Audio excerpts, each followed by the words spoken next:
You don't lose customers when they cancel. You lose them the moment they stop caring, and you never even noticed. And the worst part? You probably built the system that made them leave. Probably thinking it's your marketing that needs help. Maybe it's the design, maybe it's your conversion funnel, maybe it's your offer. But that's not why they're leaving. They're not leaving because you suck at sales. They're leaving because you suck at relationships. Harsh. Good. Because here's the truth no one wants to say out loud. Customer retention isn't about keeping people happy, it's about making them feel seen. And in a market like America, where every brand screams louder, discounts deeper, and ships faster, the only way to win long-term is to stop being a transaction and start becoming a part of someone's life. Let me give you a brutal example. Look at Peloton. When COVID hit, they exploded, not just because they sold bikes, but because they sold belonging. They gave people names on leaderboards, instructors that cheered them on, milestones to unlock. They didn't sell a product, they sold identity. But the moment they got comfortable, growth tanked. Their stock collapsed. Because they forgot that retention isn't a system, it's a daily obsession. You stop showing up for your customers emotionally, and they'll ghost you like a bad Tinder date.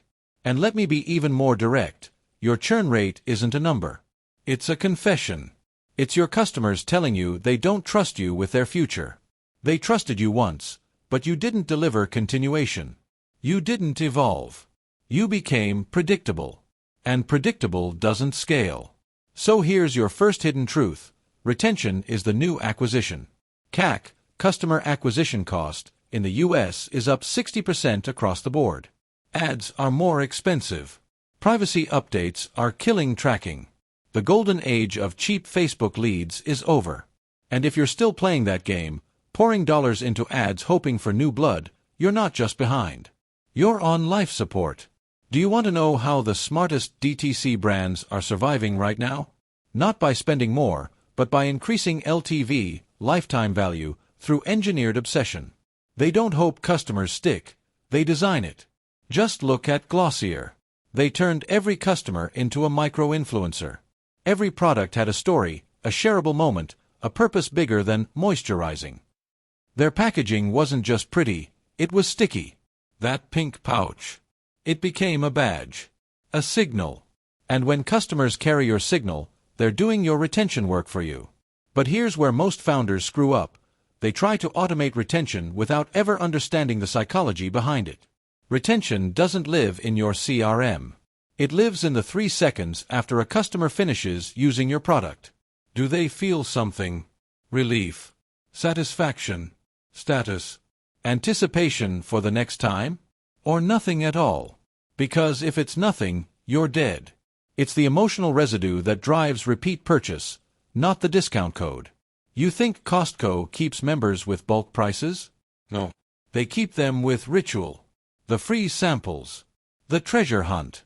The feeling of, I never know what I'll find, but it's always worth it. You don't even need what you buy there, and yet, you keep going. That's engineered irrational loyalty. That's retention rooted in experience. You want to play this game seriously? Start here. Map out your customers' first 30 days with you. Every touch point. Every email. Every moment. Then ask yourself, how does this make them feel? Not what it says, or what it offers. What emotion does it trigger? If the answer isn't trust, momentum, or excitement, then you're training your customers to disengage.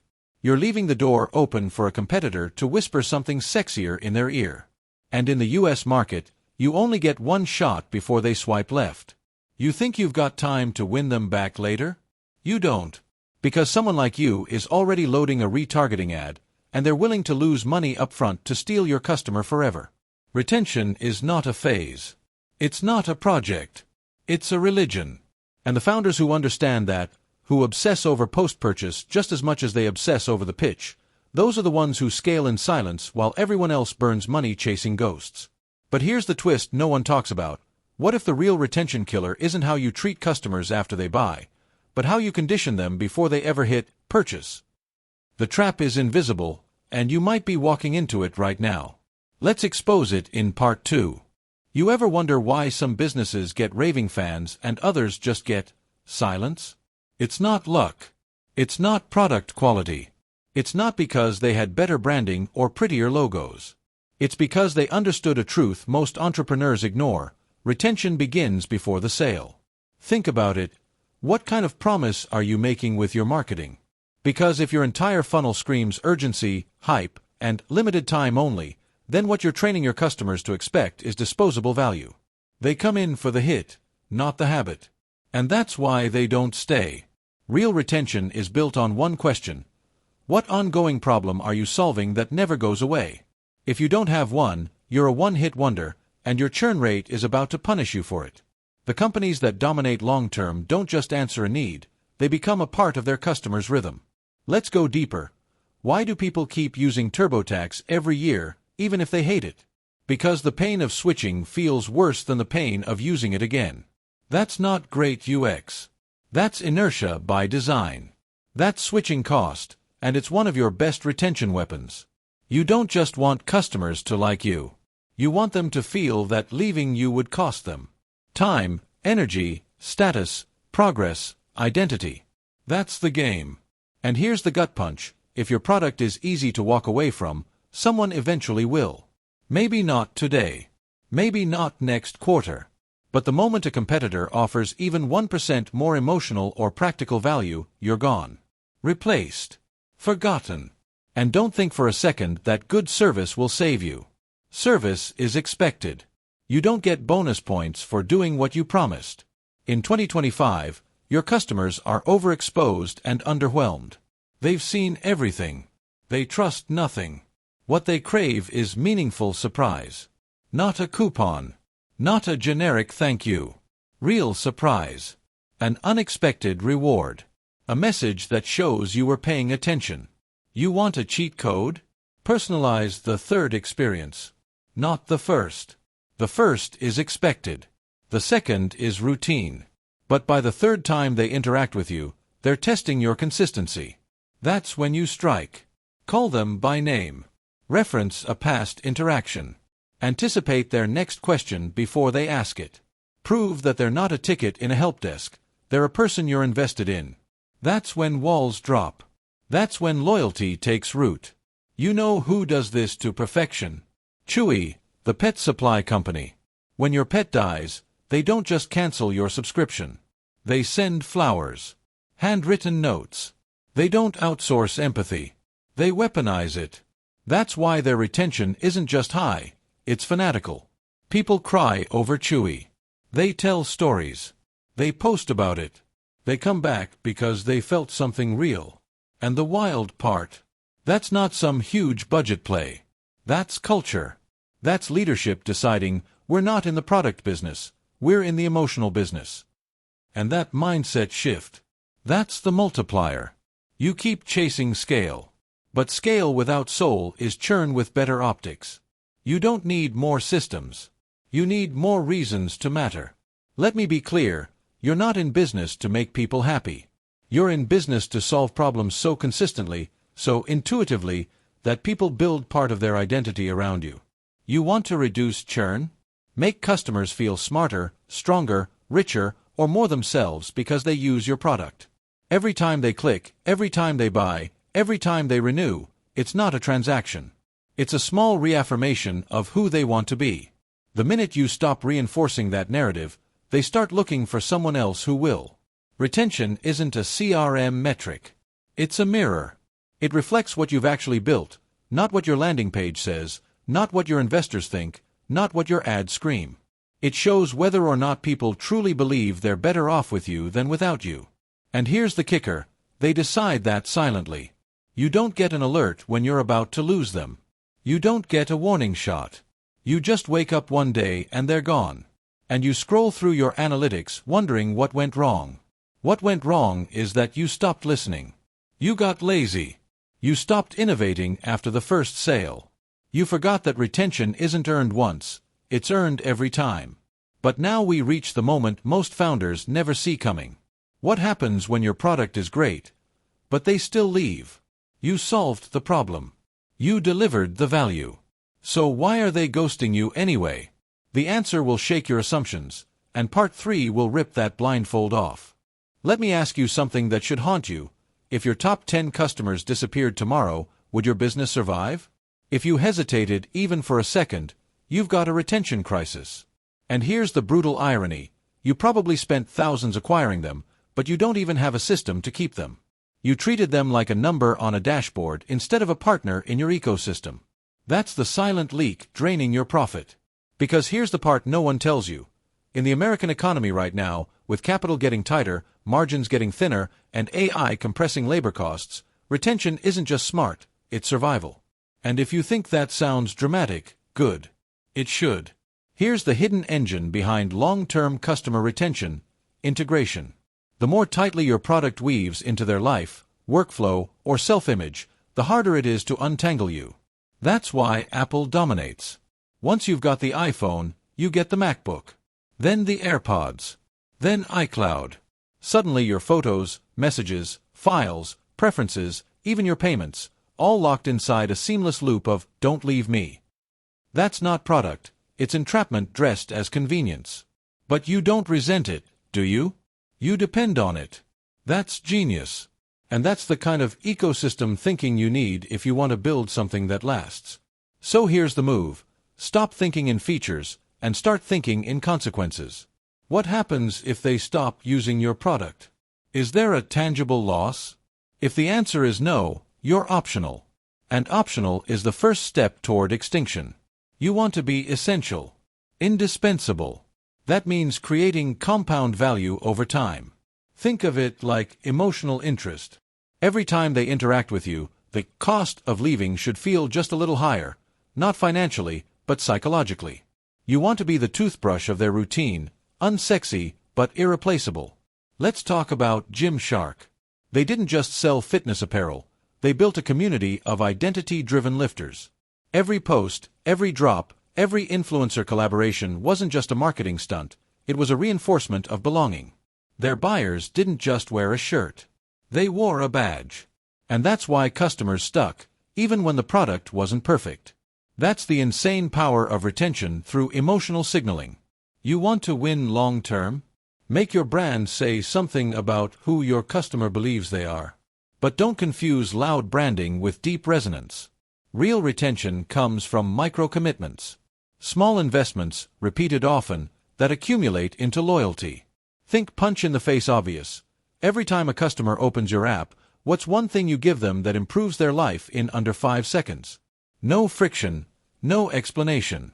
Just pure hell yes. If you can't answer that, your product isn't sticky, it's slippery. And slippery products die quiet deaths. Now let's shift to something even deeper: memory. Retention is tied to how people remember their experience with you. Most businesses chase satisfaction. But neuroscience says it's not the average that matters, it's the peak and the end. That means your goal isn't to make the whole journey perfect. Your goal is to engineer one unforgettable peak and one strong closing moment. That's how humans encode emotional memory. So go ahead, sweat the details on the unboxing. Make the third support interaction legendary. Create a last-touch moment in your onboarding that makes them feel like a VIP. Don't spread yourself thin trying to make every second great. Make the right seconds unforgettable. And while we're cutting through the noise, let's address the deadliest myth in the room: that retention is passive. That people who stay are just happy. No. People stay because you compel them to. Through friction. Through emotion. Through perceived loss. This isn't a love story, it's behavioral economics. Look at Duolingo. The streak feature isn't just a game mechanic, it's guilt-driven retention. It creates a loss aversion loop. You don't want to break the chain, so you come back. That's not joy. That's psychology. And that's the game you need to be playing if you want to stop begging people to return and start making them afraid to leave. You're not fighting apathy. You're fighting options.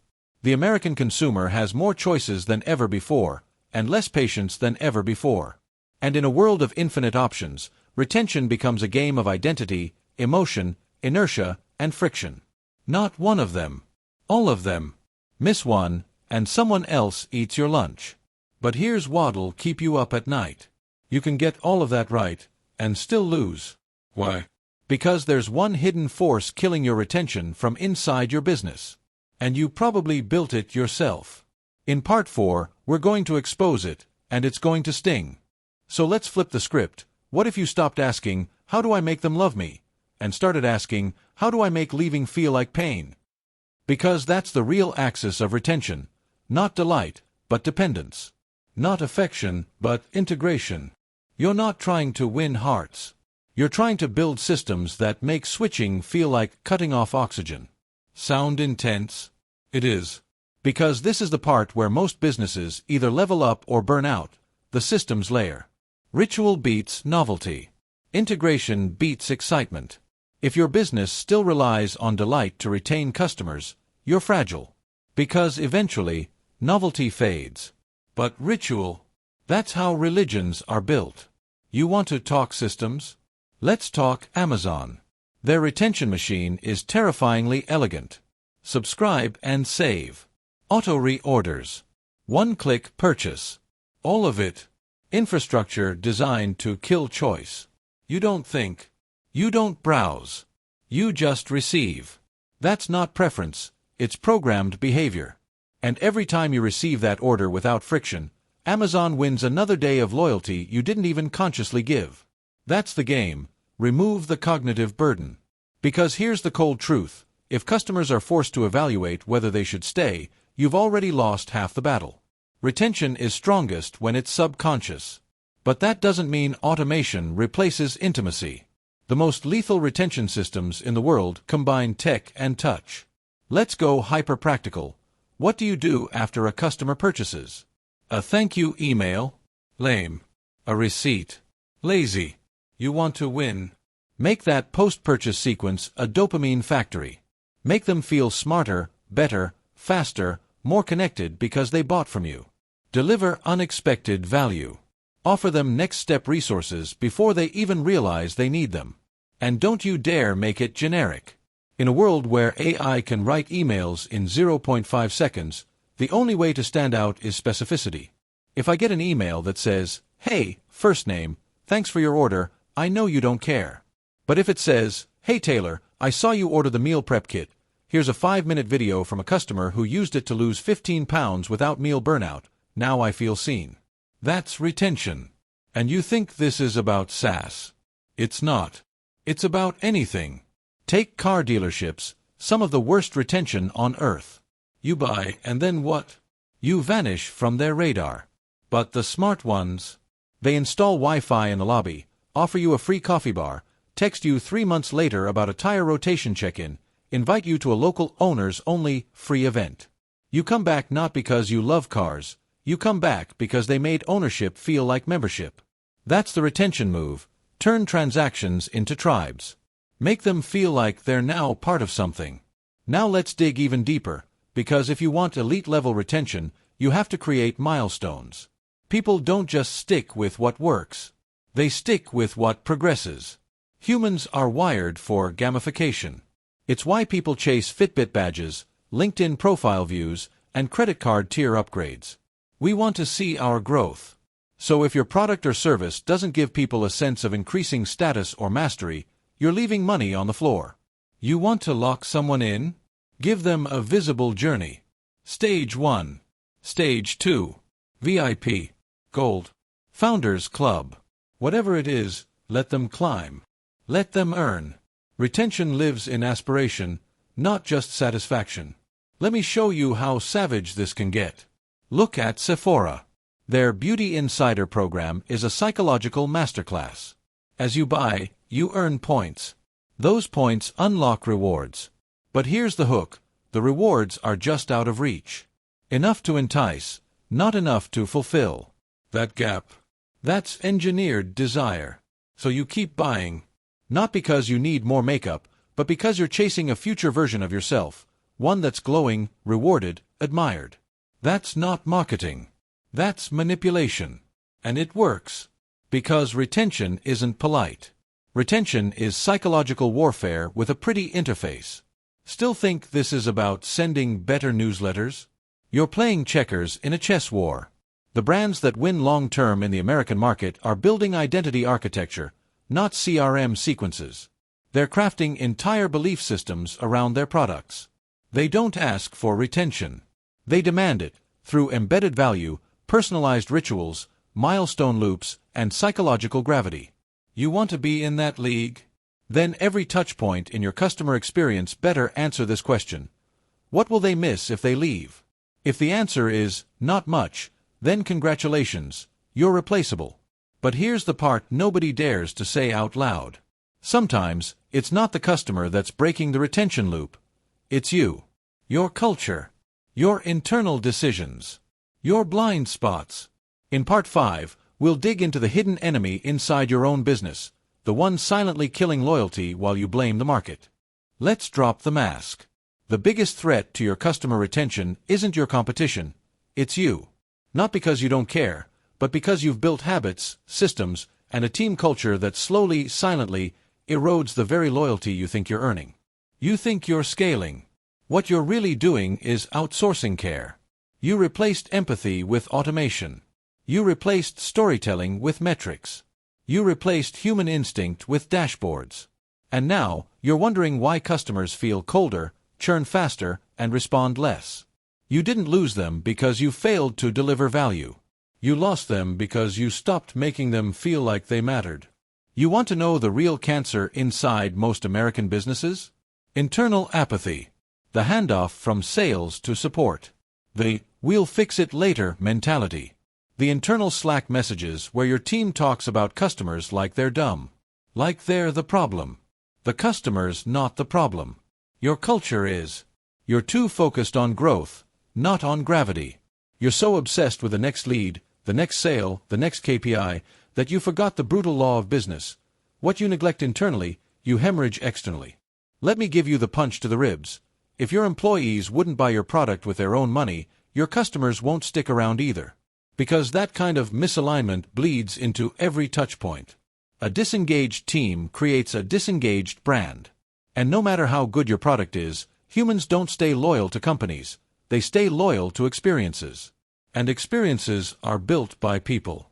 You can't fake that. You can't automate that.